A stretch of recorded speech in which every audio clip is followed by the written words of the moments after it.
कुछ मुलाकातें सिर्फ बातें करने के लिए नहीं होती, कुछ मुलाकातें दिलों की सच्चाई सामने लाने के लिए होती हैं। हेलो दोस्तों, वेलकम टू माय चैनल और मैं हूं आप सभी की अपनी दोस्त यसी और मैं आपके लिए लेकर आई स्टोरी जिद और सुकून का पार्ट 22। तो जिन लोगों ने भी मेरे इस पार्ट का प्रीवियस पार्ट नहीं सुना है, वो मेरे चैनल पर जाकर के सुन सकते हैं। हम चलते हैं अपनी स्टोरी की तरफ। अगली सुबह मुंबई का मौसम अभी भी बारिश भरा था। आसमान पर काले बादल छाए हुए थे और हवा में अजीब सी बेचैनी थी। आन्या शीशा के सामने खड़ी तैयार हो रही थी। उसने हल्की वाइट शर्ट और ब्लैक जीन्स पहनी हुई थी, लेकिन उसके चेहरे पर साफ टेंशन दिखाई दे रही थी क्योंकि आज उसे नैना से मिलने जाना था। तभी उसका फ़ोन वाइब्रेट करता है। स्क्रीन पर नाम दिखता है, रिया। आन्या कॉल उठाती है और बोलती है, रिया की आवाज़ आती है, तैयार हो गई?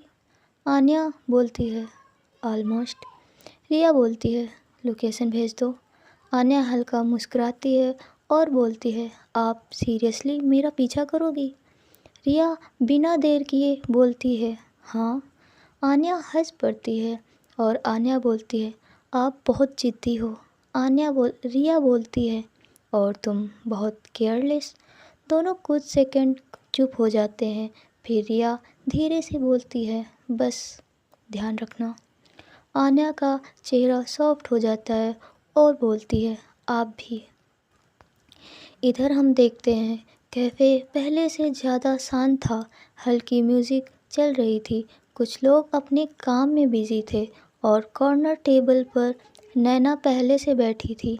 ब्लैक ड्रेस, कॉफ़ी कप और वहीं डेंजरस काम स्माइल।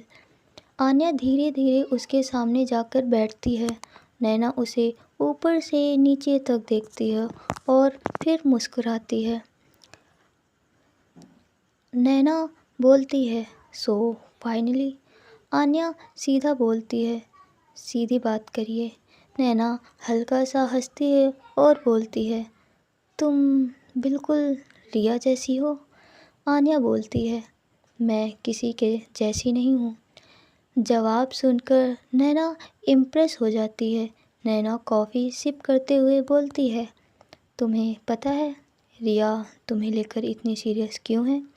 आन्या थोड़ा अनकंफर्टेबल हो जाती है और बोलती है, आपको क्या चाहिए? नैना कामली बोलती है, सच। आन्या बोलती है, कैसा सच? नैना धीरे से आगे झुकती है और बोलती है, रिया कभी किसी के क्लोज नहीं आई, लेकिन तुम्हारे लिए। थोड़ा रुकती है और फिर बोलती है, वो बदल रही है। आन्या की हार्ट बीट तेज हो जाती है, लेकिन वो खुद को नॉर्मल दिखाने की कोशिश करती है। आन्या बोलती है, और अगर बदल रही हैं तो प्रॉब्लम क्या है? नैना स्माइल करती है और बोलती है, प्रॉब्लम? प्रॉब्लम ये है कि जो लोग रिया के क्लोज आते हैं, उसकी आंखें थोड़ी कोल्ड हो जाती है और आगे बोलती है, हमेशा हर्ट होते हैं। आन्या अब सीरियस हो जाती है और बोलती है, सीधा बोलिए। नैना बोलती है, रिया का पास्ट उतना सिंपल नहीं है।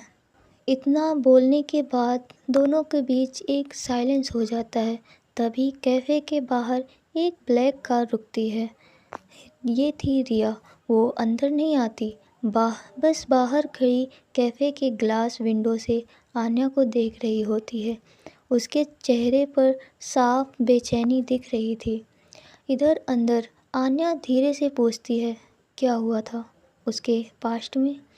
नैना जवाब देने ही वाली होती है, लेकिन तभी उसका फ़ोन बजता है और नैना स्क्रीन देखती है और अचानक उसका एक्सप्रेशन बदल जाता है। वो तुरंत खड़ी हो जाती है और बोलती है, इंटरेस्टिंग। आन्या कंफ्यूज्ड हो जाती है और बोलती है, क्या हुआ? नैना धीरे से मुस्कुराती है और बोलती है, लगता है गेम और जल्दी स्टार्ट होने वाला है। और बिना कुछ बताए वो वहाँ से चली जाती है। आन्या शॉक्ड होकर उसे जाते हुए देखती रह जाती है और बोलती है, ये औरत आधी बात क्यों करती है। तभी कैफ़े डोर खुलता है और रिया अंदर आती है। ब्लैक सूट, ओपन हेयर्स और टेंशन भरी आंखें। वो सीधे आन्या के सामने आकर खड़ी हो जाती है और बोलती है, क्या बोला उसने। आन्या उसे देखती रहती है, फिर धीरे से बोलती है, आपका पास्ट। रिया का चेहरा इंस्टेंटली सीरियस हो जाता है। आन्या आगे बोलती है, मैम क्या छुपा रही हो आप। पहली बार रिया तुरंत जवाब नहीं दे पाती। उसकी आंखों में साफ डर दिखाई दे रहा था और आन्या पहली बार महसूस करती है शायद रिया के अंदर कोई बहुत बड़ा दर्द छुपा है। नैना आखिर रिया के पास्ट की बात क्यों कर रही है। क्या रिया ने पहले किसी को खोया था। क्या इसी वजह से वो आन्या को लेकर डरती है। और नैना आखिर चाहती क्या है, हम जानेंगे इसके नेक्स्ट पार्ट में। अगले पार्ट में रिया के पास्ट का सच सामने आएगा।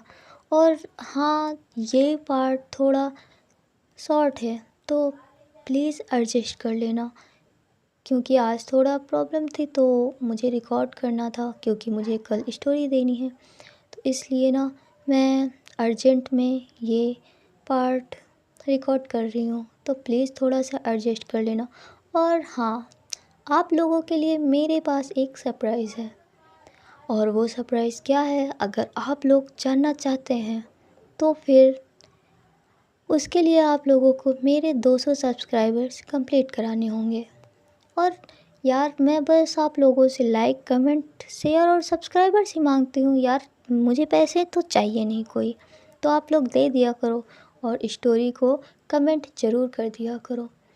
तो अगर आप लोग जानना चाहते हैं कि क्या है वो सरप्राइज़, तो जितनी जल्दी आप लोग 200 सब्सक्राइबर्स कंप्लीट कराते हैं, उतनी जल्दी आपको इस सरप्राइज़ के बारे में पता चल जाएगा।